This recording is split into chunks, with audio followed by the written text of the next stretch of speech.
tema yang dipilih oleh panitia dalam kesempatan ini sangat penting, yaitu Unlock Your Best Life. Seperti yang Romo Burhan sampaikan tadi, best life ataupun kehidupan yang terbaik, ini memang tiap orang berbeda-beda.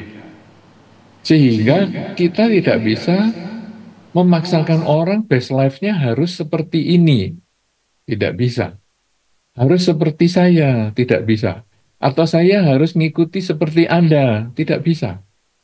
Karena best life itu yang dimaksudkan yang terbaik itu masing-masing pribadi sifatnya. Ada orang yang menganggap bahwa rumah tangga yang bahagia itulah best life-nya dia. Sehingga dia berupaya semaksimal mungkin untuk mencapai, mewujudkan harapan rumah tangga bahagia. Ada juga orang yang punya keinginan best life-nya itu adalah saya pokoknya sehat ya. Saya sehat, keluarga sehat, ya itu yang saya harapkan. Sehingga saya berusaha mencapai kesehatannya itu dengan berbagai olahraga, minum vitamin, dan lain sebagainya. Dan begitu sehat ya inilah best life saya. Ada juga best life ataupun kehidupan yang terbaik itu adalah memperoleh pendidikan yang maksimal. Sehingga dia sekolah lagi, sekolah lagi, sekolah lagi, sehingga gelarnya mungkin menjadi 12 macam gelar atau 30 gelar. Pokoknya dia pengen sekolah karena itu menjadi satu pencapaian yang terbaik untuk dirinya.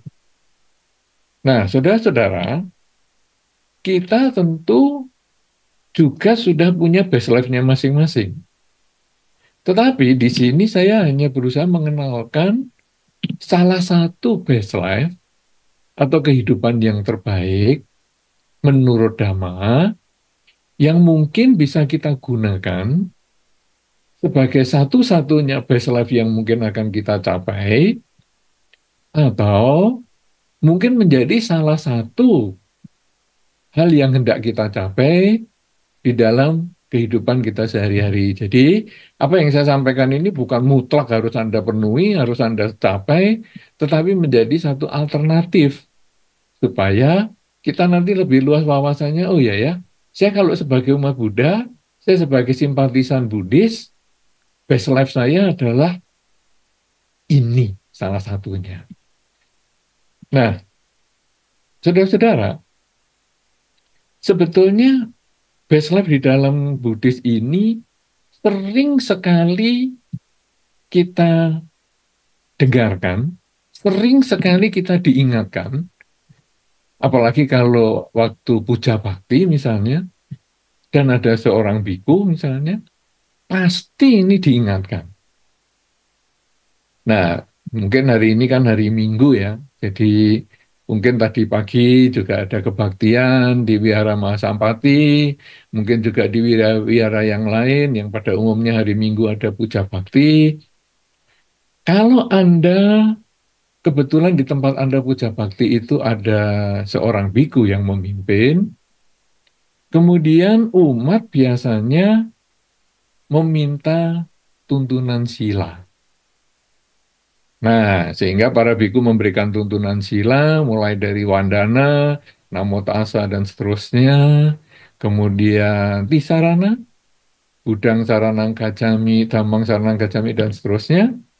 Nah, kemudian lalu memberikan sila, Pancasila Buddhis, Panatipata, dan seterusnya.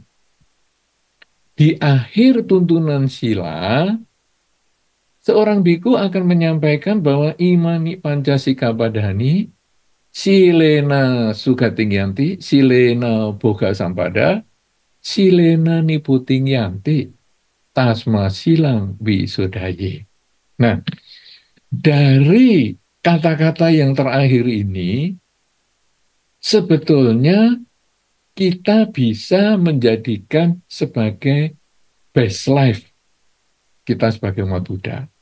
Kenapa demikian? Tadi saya sudah sampaikan bahwa best life itu berhubungan dengan tujuan hidup kita. Misalnya, Best life saya adalah saya sehat. Jadi sebetulnya saya ingin sehat sebagai tujuan hidup saya. Kalau itu tercapai, maka itu menjadi kehidupan yang paling membahagiakan untuk saya, paling baik untuk saya, the best. Saya ingin memiliki rumah tangga yang bahagia. Jadi itu tujuan saya berumah tangga. Sehingga kalau saya mencapai tujuan itu menjadi best life saya.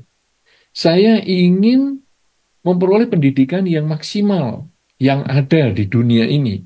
Sehingga saya belajar di sini, saya belajar di sana, sampai mungkin gelar saya 12 atau 15 atau sampai 30 misalnya, itu best life saya. Jadi, di dalam best life itu, sebetulnya adalah pencapaian tujuan hidup. Jadi yang kita katakan hidup menjadi terbaik atau best, the bestnya itu adalah kalau kita mencapai tujuan yang sudah kita tentukan. Karena itu tiap orang memiliki tujuan yang berbeda. Bahkan satu keluarga yang punya mungkin 5 anggota keluarga, ada ayah, ada ibu, kemudian ada anak, misalnya 3 orang misalnya anaknya, masing-masing mempunyai tujuan hidupnya sendiri. Sehingga ayah tidak bisa memaksakan kehendak best life-nya ibu adalah seperti ini, best life-nya anak pertama seperti ini, yang kedua gini, yang ketiga gini, tidak bisa. Masing-masing memiliki tujuan hidupnya sendiri, dan ketika tujuan hidup itu tercapai, maka masing-masing mencapai best life-nya. Ada kemungkinan tujuan hidup ini bisa bersama. Ya, misalnya tadi saya kepingin sehat, ayah pengen sehat, ibu pengen sehat, anak-anak pengen sehat. Nah, mungkin ada tujuan hidup yang sama, sehingga pencapaian best life-nya bisa sama. Tetapi tidak tertutup kemungkinan juga bahwa kita punya tujuan hidup yang berbeda. Karena itu, tadi saya sampaikan, tujuan hidup kita di dalam umat Buddha ataupun para simpatisan Buddhis ini, saya menyampaikan alternatif. Sehingga kalau kita cocok, kita ambil, mungkin menjadi milik kita bersama, best life-nya itu. Tapi kalau kita merasa, ya saya sebagian aja lah, oh ya enggak apa-apa. Karena saya mungkin punya tujuan hidup yang lain, yang mungkin mau saya capai lebih lebih cepat daripada yang disampaikan di dalam kesempatan ini. Oh ya enggak apa-apa juga. Atau bahkan, sudahlah nanti saya tunda aja. 10 tahun lagi mungkin saya pikirkan tujuan hidup yang saya sampaikan di kesempatan ini. Tidak problem juga, karena ini hanya alternatif. Nah, alternatif tadi disampaikan secara tradisi Buddhis adalah pada waktu kita meminta tuntunan sila. Yang intinya adalah dengan merawat sila, silena boga sampada. Dengan merawat sila, saya memperoleh kesejahteraan. Ya. Dengan merawat sila, dengan silena sugating yanti. Dengan merawat sila, saya memperoleh kelahiran di alam bahagia. Silena nibuting yanti. Dengan merawat sila, saya punya kesempatan untuk menghilangkan kekotoran batin atau menyelesaikan kelahiran kembali. Nah, saudara-saudara, sekarang kita lalu melihat rumusan yang pertama tadi, yaitu Silena Sugating Yanti. Dengan merawat sila, kita terkondisi lahir di alam bahagia atau di alam surga. Wow, saya masih hidup, umur saya masih muda. Kenapa ya? Kok tujuan hidup saya ini malah tentang kematian? Karena alam surga ini kan tentang kematian. Jadi kita bukan berbicara surga dunia ya, tapi kita berbicara tentang kehidupan atau alam surga setelah kematian. Ini kok menjadi tujuan yang pertama. Kenapa kok rumusan pertama adalah Sugating Yanti, yang kedua baru Boga Sampada. Ini apa nggak kebalik? Kan harusnya tujuan yang pertama itu kan kehidupan, kemakmuran, kesuksesan di kehidupan ini. Kenapa sekarang malah justru kelahiran di alam surga? Saudara-saudara, tentu kita lalu ingat bahwa di dalam Dhamma itu hukumnya adalah sebab dan akibat. Apa yang saya tanam, itulah yang saya akan petik buahnya. Jadi, kalau saya ingin terlahir di alam surga, Silena Sugating Yanti, dengan merawat sila, saya terlahir di alam bahagia, maka berarti di kehidupan ini syaratnya saya harus merawat sila. Saya harus melakukan latihan pengendalian diri. Sila di dalam Dhamma disebut adalah Pancasila Buddhis, itu yang paling sederhana, yaitu tidak membunuh, tidak mencuri, tidak berzina, tidak bohong, dan tidak mabuk-mabukan. Dengan merawat kelima sila ini, saya terlahir di alam bahagia. Artinya, kita harus melakukan di kehidupan ini. Dan di kehidupan ini, di dalam Anguttara Nikaya disampaikan ada beberapa tujuan hidup yang kita bisa capai. Tidak mudah, tapi kita bisa capai. Apakah tujuan hidup yang kita bisa capai supaya kita bisa menjadi best life? Ya, karena ini kan kita temanya kan unlock your best life. Jadi bagaimana kita membuka kunci gembok tentang kehidupan kita yang berbahagia ini, gimana kita bukanya? Nah, kita lalu lihat dengan merawat sila, apa yang kita mau capai di dalam kehidupan ini? Di dalam Anguttara Nikaya disampaikan bahwa ada beberapa tujuan hidup kita yang tidak mudah tetapi bisa kita capai di kehidupan ini. Yaitu kita bisa memperoleh kecukupan materi. Tentu saja karena dengan merawat sila yang kita utamakan, kecukupan materi ini kita dapatkan dengan pelaksanaan kemoralan. Tidak melanggar sila. Bukan dengan mencuri, bukan dengan jual narkoba, bukan dengan menipu, dengan misalnya merampok.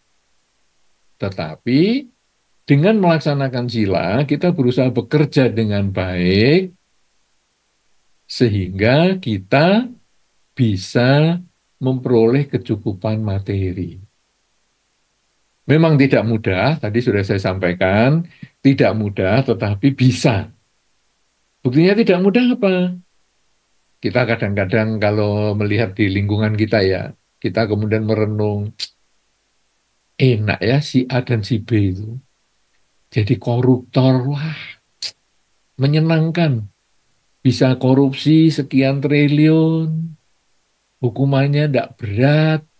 Wow, kalau sekarang misalnya saya simpen sekian triliun ini di satu tempat yang tidak mudah ditemukan, kemudian saya ditahan sampai sekian lama, dengan beberapa uang ini nanti saya bisa melancarkan segalanya dan akhirnya saya keluar dari tahanan, saya masih punya sekian triliun.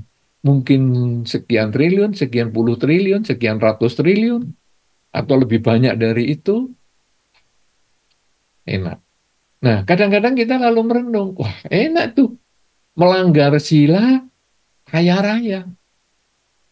Saya yang jalani sila, merawat sila dengan baik, Silena tadi, merawat sila, kok hidup saya malah menderita. Nah, memang tidak mudah, tetapi disebut kecukupan ekonomi ini adalah cukup menurut kita. Jadi kalau tadi ada Romo Burhan berbicara tentang tolok ukur itu tadi ya, itu kecukupan ekonomi itu tolok ukurnya adalah setiap orang berbeda. Ada orang yang merasa 1 minggu punya 5.000 rupiah sudah cukup. Tapi ada orang merasa 1 minggu 5 juta saja kurang. 50 juta juga kurang. Nah, jadi tiap orang berbeda. Kadang-kadang kita sendiri bisa merasakan ya. Kita kalau kita renungkan baik-baik di kehidupan kita sehari-hari, saya misalnya punya uang tinggal 100.000.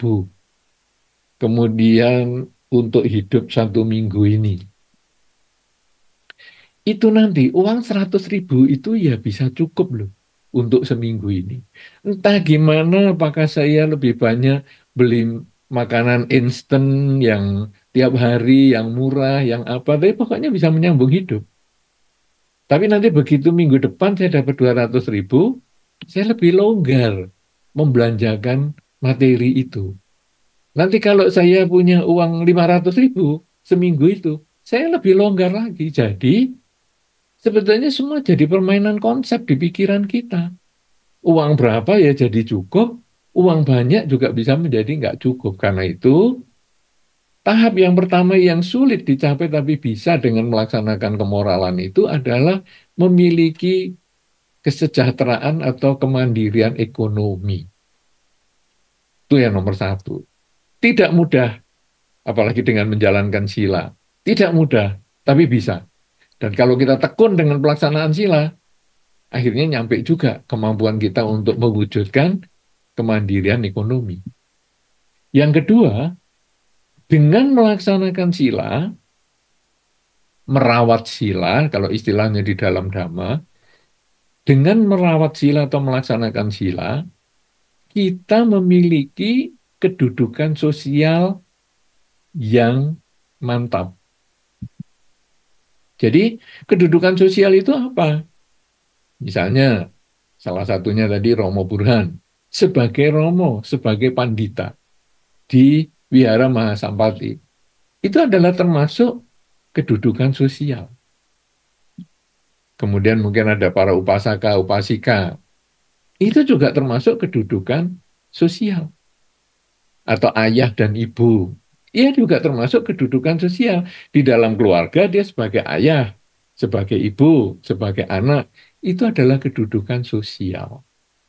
Nah, dengan kita merawat sila, dengan melaksanakan sila, kita memiliki kesempatan untuk memperoleh kedudukan sosial yang lebih baik. Jadi misalnya seperti tadi kita berbicara tentang Romo Burhan yang sebagai pembawa acara sekaligus moderator acara ini. Kita bisa mempercayai Romo Burhan sebagai moderator, sebagai pembawa acara di dalam acara ini. Karena beliau memiliki pelaksanaan kemoralan yang baik. Beliau merawat sila sehingga beliau mempunyai kedudukan sosial yang baik. Nah, jadi setiap orang pada diri kita, lingkungan kita, tentu kita punya kedudukan sosial. Yang pertama tadi kemandirian ekonomi, yang kedua punya kedudukan sosial, yang ketiga dengan melaksanakan sila, merawat kemoralan, maka walaupun tidak mudah, kita bisa menjaga diri dengan penuh kehati-hatian agar kita punya kesehatannya bagus, umurnya kalau bisa juga lebih panjang. Sehingga mungkin kita punya keluarga, bisa menemani anak-anak lebih lama, bisa menemani cucu lebih lama. Jadi kita menjaga kesehatan dengan baik. Nah, kalau kita sudah punya tiga hal ini, kemandirian ekonomi, kedudukan sosial yang baik, kemudian juga kesehatan sehingga umur kita bisa menjadi lebih panjang, maka kita gunakan semua fasilitas yang kita miliki ini tadi untuk melakukan kebajikan. Jadi, kemandirian ekonomi kita gunakan untuk melakukan kebaikan.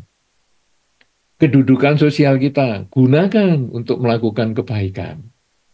Dan kesehatan, umur mau panjang atau pendek terserah, pokoknya kalau kita bisa menjaga kesehatan dengan baik, karena di dalam Dhamma disampaikan bahwa kita mau hidup sehari, tapi kalau kita melaksanakan Dhamma itu jauh lebih baik daripada yang hidup 1000 tahun misalnya.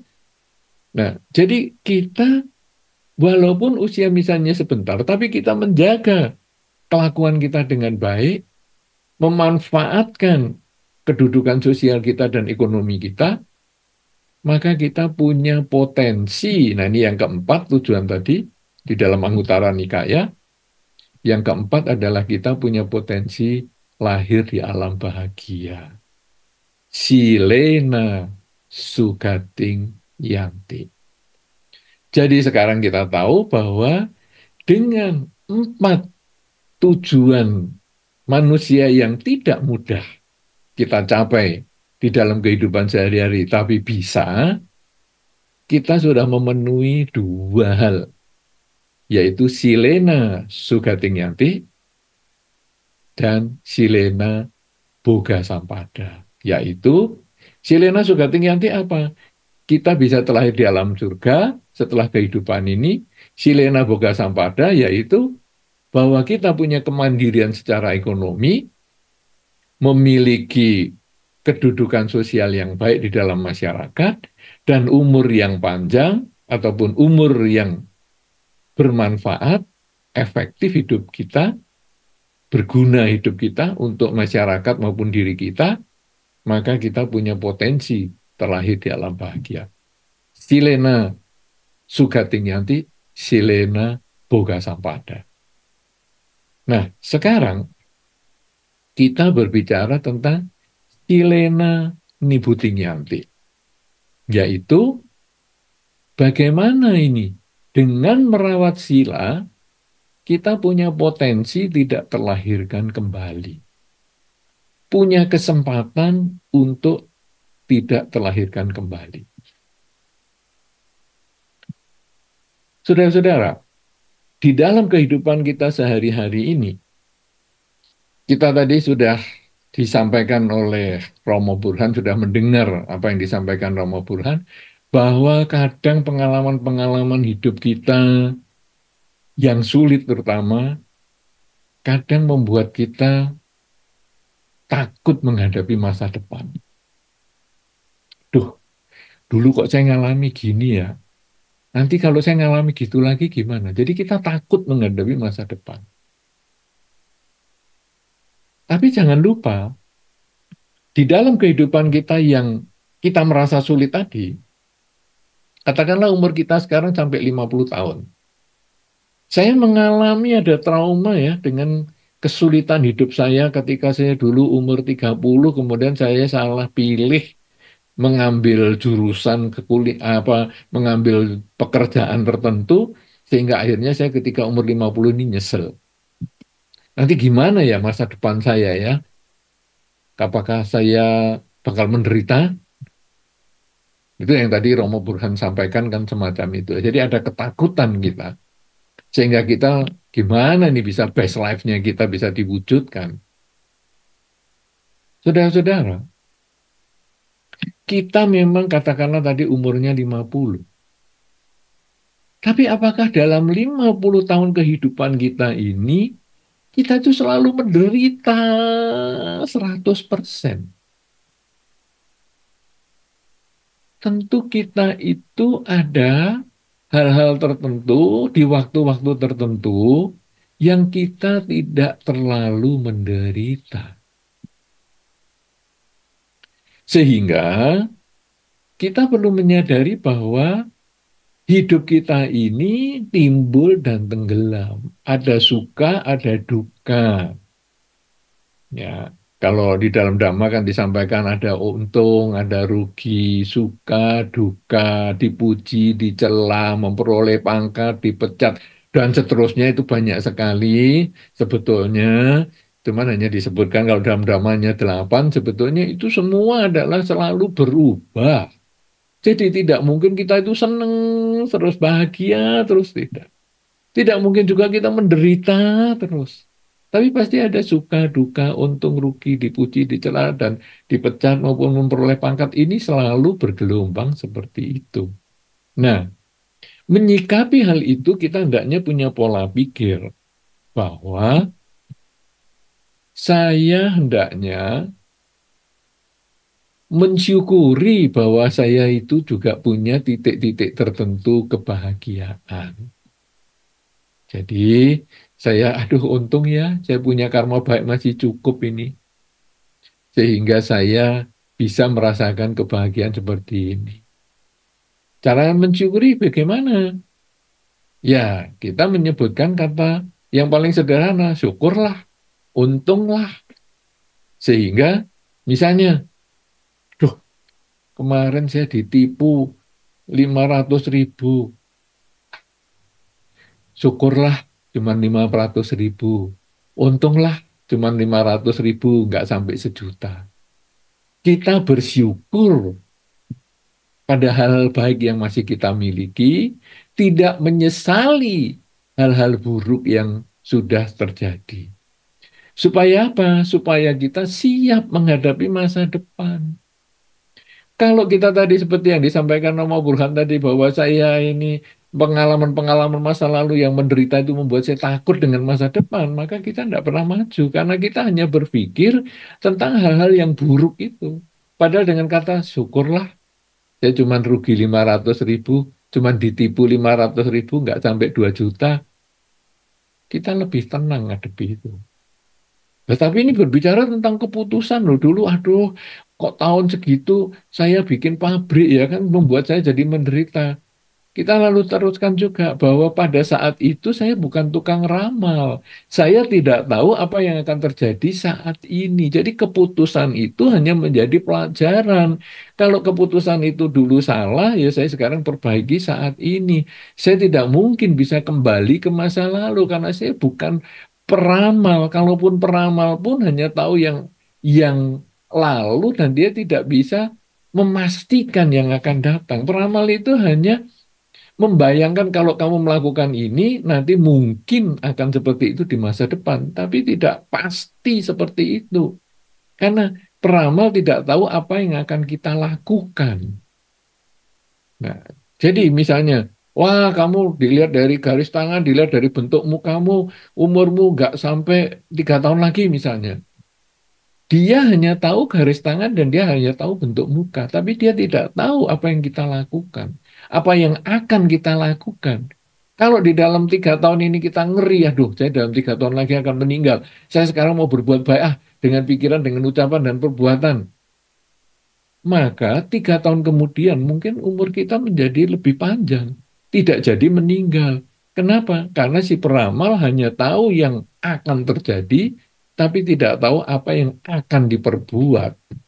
Nah, demikian pula di dalam kehidupan kita sehari-hari. Kalau saya tadi sudah melakukan keputusan yang salah, jadikanlah itu pengalaman karena saya memang tidak tahu apa yang akan terjadi.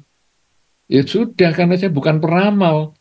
Jadi, ya sudahlah, saya perbaiki di masa sekarang. Nah, jadi ini supaya kita tahu bahwa apa yang tadi disampaikan Romo Burhan tadi yang menjadi bagian yang mungkin terkunci di dalam kehidupan kita tidak mencapai best life, yaitu bahwa kita merasa keputusan saya yang dulu salah, pengalaman-pengalaman hidup saya yang lampau itu sudah salah, maka kita jalani dengan marilah kita mensyukuri apa yang sudah terjadi, walaupun rugi. Ya, kalau kita kerja kita berbicara rugi, rugi 500.000, rugi 5 juta, rugi 500 juta. Aduh, masih syukur cuman segitu. Belum sampai misalnya rugi 1 miliar misalnya. Jadi rugi 500 juta ya sudahlah, belum sampai 1 miliar. Dengan cara itu membuat batin menjadi lebih tenang, lebih siap kita menghadapi masa depan. Itu ya yang kita harus persiapkan. Nah, dari mana kita bisa mendapatkan wawasan-wawasan semacam itu? Karena kalau enggak kan kita stres sendiri, aduh, usahaku rugi, rumah tanggaku berantakan, kemudian kuliah juga ancur-ancuran, pacaran juga putus nyambung, tidak pernah mensyukuri apa yang selalu kita sudah dapatkan itu, maka hidup kita menjadi makin merosot dan makin merosot. Tetapi di dalam Anggutara Nikaya yang lain juga disampaikan bahwa ada cara-cara untuk meningkatkan kualitas diri. Nah, ini nanti kita akan masuk pada pembahasan tentang Silena Nibuting Yanti. Dengan merawat sila, kita punya potensi untuk terbebas dari kelahiran kembali. Nah, bagaimana ini sekarang? Di dalam Anggutara Nikaya disampaikan bahwa ada hal-hal yang kita perlu lakukan di kehidupan ini. Yang pertama, kita perlu mencari sumber-sumber informasi untuk meningkatkan kualitas diri. Nah, sumber-sumber informasi apa ini? Banyak. Kalau yang paling umum, yang ada di gadget kita, HP kita, yaitu media sosial. Jadi media sosial ini tempatnya kita bersosialisasi, bergabung dengan banyak pihak sebagai sumber informasi. Sehingga kita dari WA, wah sering dapat mungkin forwardan atau apa ya, diteruskan. Penerusan dari teman kita si A, si B, si C, wah tentang macam-macam. Baik berupa artikel ataupun video dan lain sebagainya. Kemudian dari mungkin ada Facebook, dari Instagram, dan lain-lain. Kemudian juga kita membaca buku, bagi Anda yang suka membaca. Kemudian tentu Anda ke wihara, itu termasuk juga sumber informasi. Ya, seperti sekarang ini Anda duduk manis di wihara, ya, itu juga termasuk untuk mencari sumber informasi. Kemudian juga tadi mungkin Anda ikut puja bakti, kemudian mendengarkan ceramah dhamma, itu juga termasuk sumber informasi. Jadi, nomor satu kita mencari sumber informasi. Supaya apa? Supaya kita punya peningkatan kualitas diri. Sumber informasi ini jangan asal ya, tapi kita harus memilih sumber informasi yang mendukung kurangnya ketamaan, kurangnya kebencian, dan kurangnya kegelapan batin. Kenapa? Karena kita berbicara tentang pelaksanaan kemoralan ataupun silena nibuting yanti. Jadi dengan merawat sila, kita punya kesempatan untuk tidak terlahir kembali. Jadi ini konteksnya kita adalah tentang konteks kebajikan. Ya. Nah, sekarang kita sudah tahu. Saya kalau mendapat WA pesan yang isinya misalnya menghasut, wah ini misalnya wihara ini pengurusnya begini begini begini. Saya membaca, kemudian saya tanya pada diri saya sendiri, timbul nggak ketamaan saya? Timbul nggak kebencian saya? Timbul nggak kegelapan batin saya? Kalau saya timbul ketamaan, kebencian, dan kegelapan batin akibat artikel itu, maka artikel itu saya hilangkan, saya delete, saya hapus. Tapi mungkin saya mendapat terusan atau forwardan artikel yang isinya tentang pelaksanaan kemoralan misalnya. Atau berita-berita Wihara Mahasampati akan mengadakan acara meditasi bersama. Atau Wihara Sampati akan mengadakan acara pindah patah dan lain-lain. Wah, ini apakah mengurangi ketamaan, kebencian, kegelapan batin? Oh iya nih, ini kan diajari berbuat baik. Oke, kalau gitu saya simpan atau mungkin saya teruskan kepada teman-teman yang lain supaya bagi yang belum tahu saya bisa dapatkan atau memberikan informasi kepada mereka. Nah, jadi kita harus bergabung dengan sumber-sumber informasi, baik itu media sosial, baik itu buku, baik itu wihara, baik itu para biku, baik itu samanera, baik itu pandita, upasaka, upasika, bahkan itu teman-teman semua, itu semua adalah sumber informasi. Tinggal kita sekarang mengarahkan informasinya adalah untuk mengurangi ketamaan, kebencian, dan kegelapan batin. Setelah kita berkumpul dengan orang-orang ataupun sumber-sumber informasi tersebut, maka kita lalu merenungkan informasi yang kita peroleh. Jadi pertama yang direnungkan tadi adalah ini mengurangi ketamaan, kebencian, kegelapan batin nggak? Mengurangi, oke, saya simpan, saya pelajari, dan saya teruskan kepada teman-teman yang lain. Kalau tidak mengurangi, malah menambah kebencian, misalnya isinya menghasut, pengurus wihara ini begini-begini, ayo kita demo misalnya. Oh, ini saya diri saja, karena ini menambah ketamaan, kebencian, dan kegelapan batin. Saya abaikan. Kemudian, sekarang, kalau kita ini sudah memahami seperti itu, lalu kita sekarang pilih yang sesuai, yang untuk mengurangi ketamaan, kebencian, kegelapan batin. Kita simpan, kita ingat-ingat. Kalau perlu ya di save, kalau di WA ya kita kasih bintang supaya nanti tidak terhapus. Kemudian kita coba, bisa nggak saya melakukan ini? Jadi yang pertama tadi kita berkumpul dengan sumbernya, kita dengarkan sumbernya, ataupun kita pakai, kita dapatkan semua sumber itu, entah dari orang, dari buku, dari media sosial, dan sebagainya, dari biku, dari wihara, dari mana saja, kita kumpulkan, kemudian kita renungkan, bermanfaat atau tidak untuk mengurangi ketamaan, kebencian, kegelapan batin kita, dan akhirnya kita praktekkan.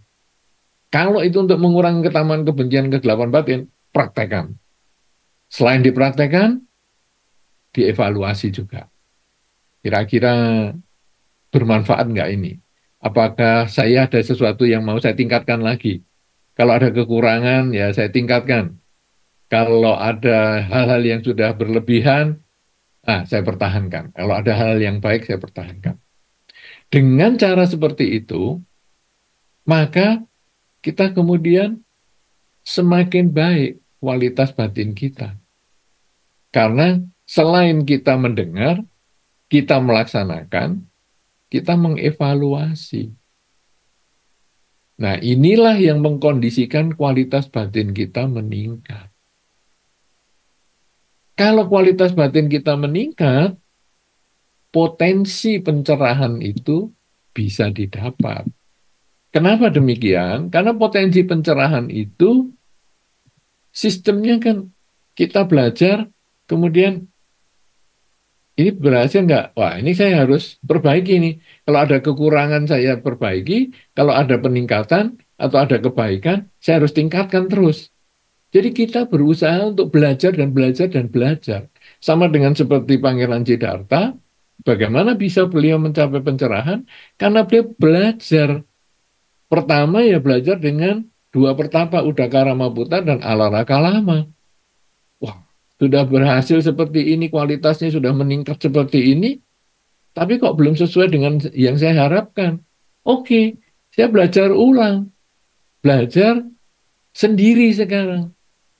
Ya, belajar sendiri. Jadi gimana ya supaya saya ini bisa berhasil? Saya sudah mengikuti dua guru yang hebat, tapi kalau saya nggak berhasil, berarti ada cara yang tidak tepat nih. Nah, ini kan evaluasi. Cara yang nggak tepat ya. Saya sudah belajar sama guru yang hebat loh. Udakara Maputa dan Alaraka Lama ini bukan orang main-main pada zaman itu. Ini sudah guru hebat. Tapi kok saya nggak berhasil ya? Saya kok belum sampai best life saya. Nah, ini saya harus unlock ini best life saya. Gimana? Saya jalani sendirilah. Risikonya apa? Risikonya ditinggal teman-teman, 5 pertapa yang lain. Tapi nggak apa-apa, karena saya berusaha untuk mencapai best life saya, yang berbeda dengan best life-nya orang. Nah, 5 pertapa yang lain itu mungkin best life-nya dia berbeda, makanya ya sudahlah dia pergi ya nggak apa-apa, dia jalani sendiri.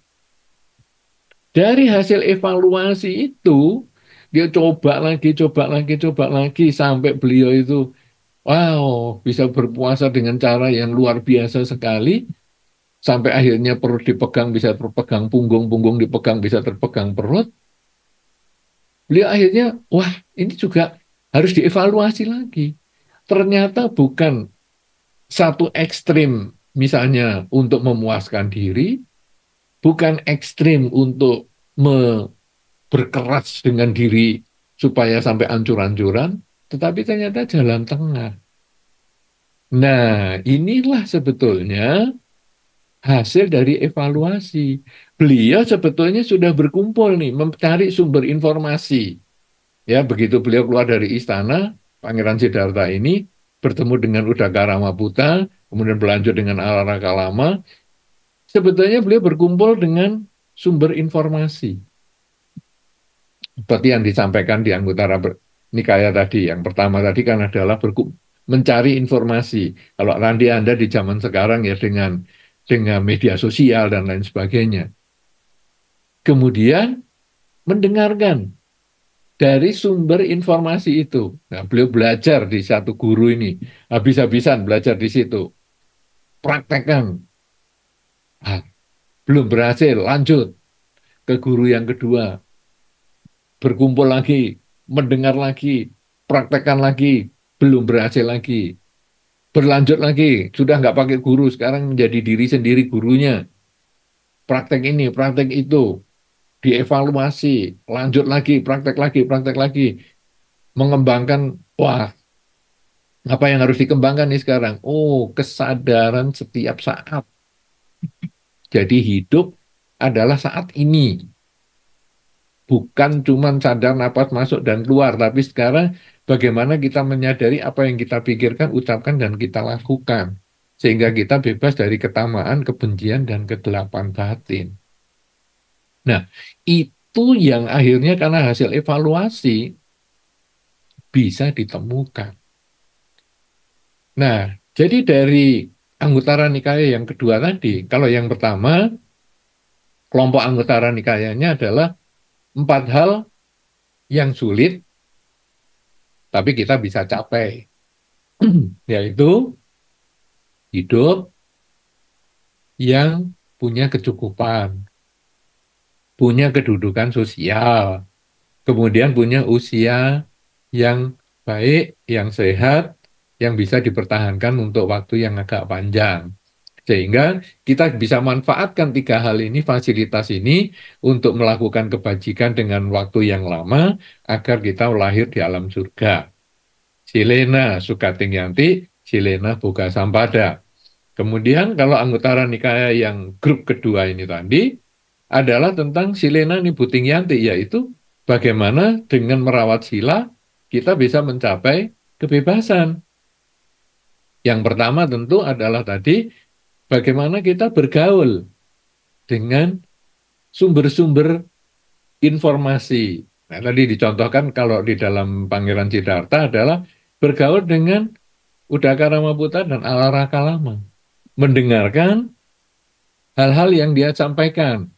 Kemudian dievaluasi, dipraktekkan, kemudian dievaluasi lagi, apakah ini bermanfaat untuk saya atau tidak. Bermanfaat kita jalani, nggak bermanfaat ya kita abaikan. Nah, kehidupan kita juga seperti itu. Kita sudah jalani banyak pengalaman suka dan duka.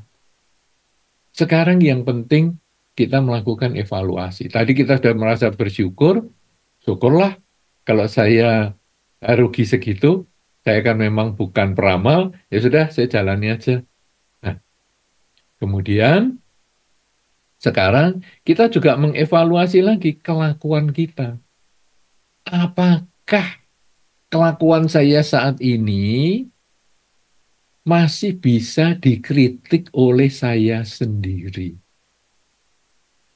Jadi, saya sudah berusaha baik nih ucapan saya.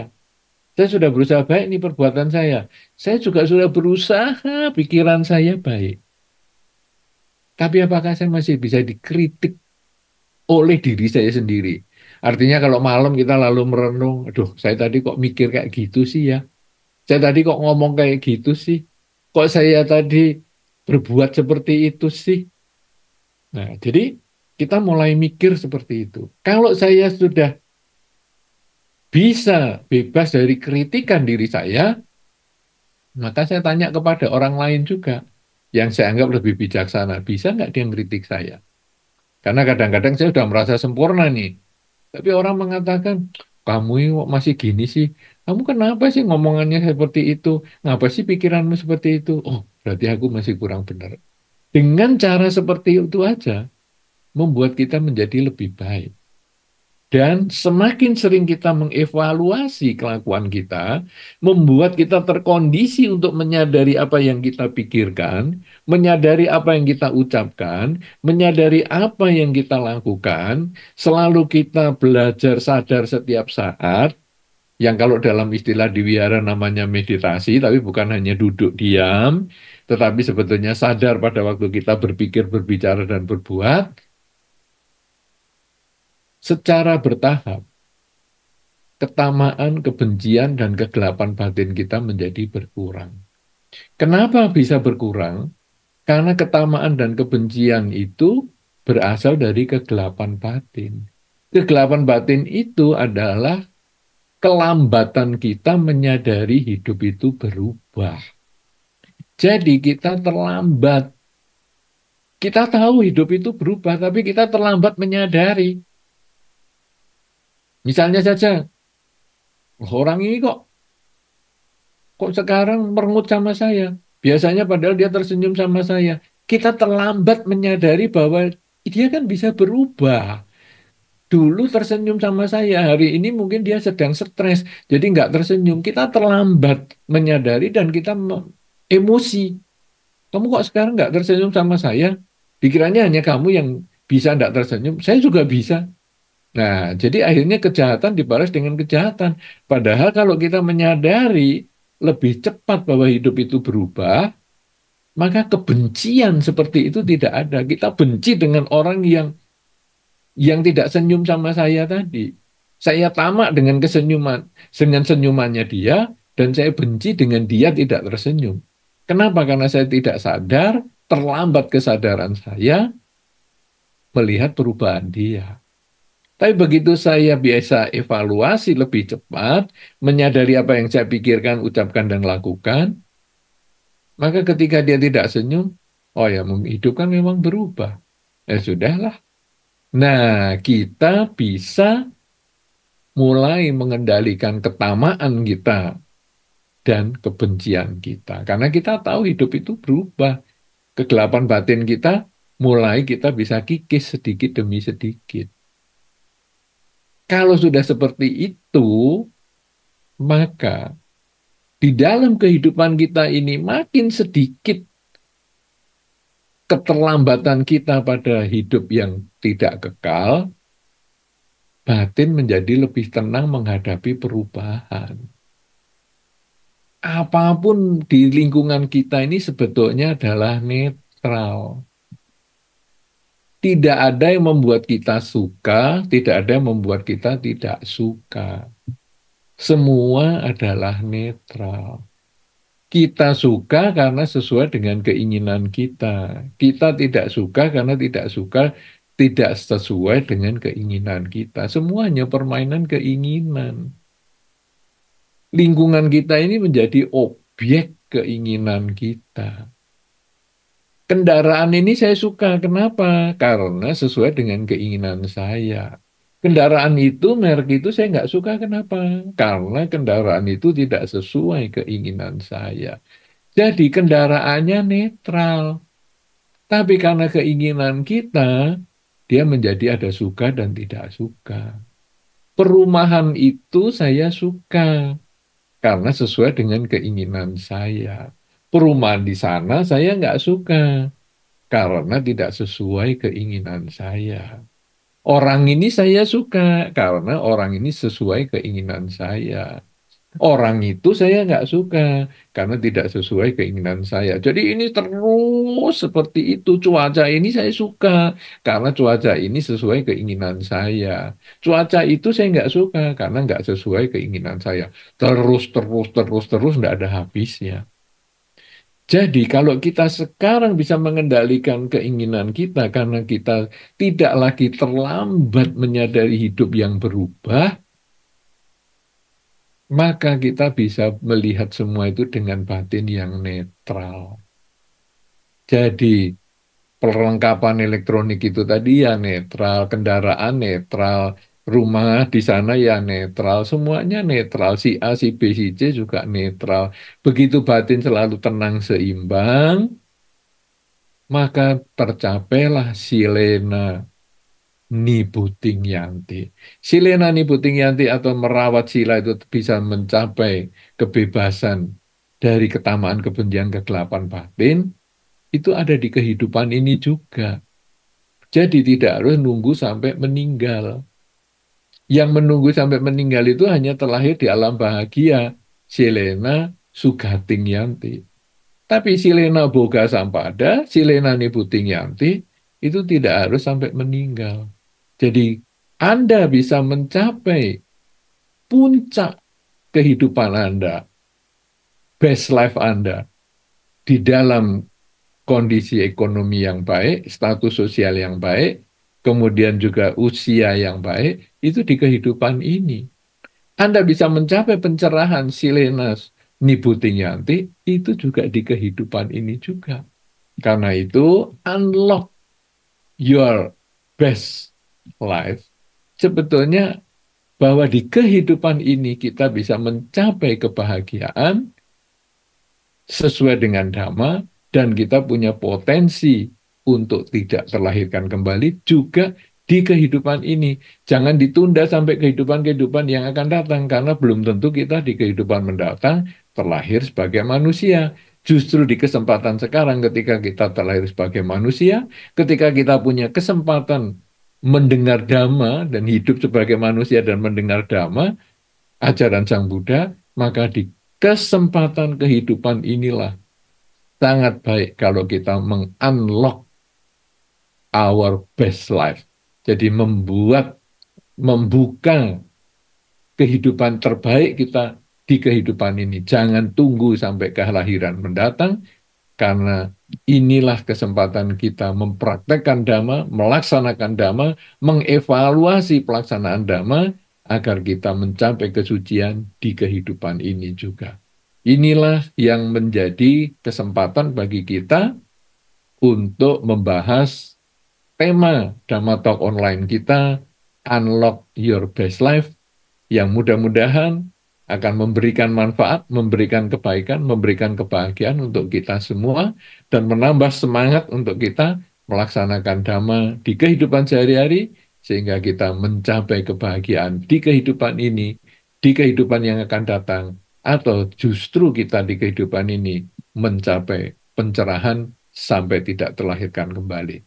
Saya kira demikian, dan saya kembalikan kesempatan kepada Romo Burhan Kantipalo untuk melanjutkan ke acara tanya jawab dan selanjutnya. Terima kasih, silakan. Ya,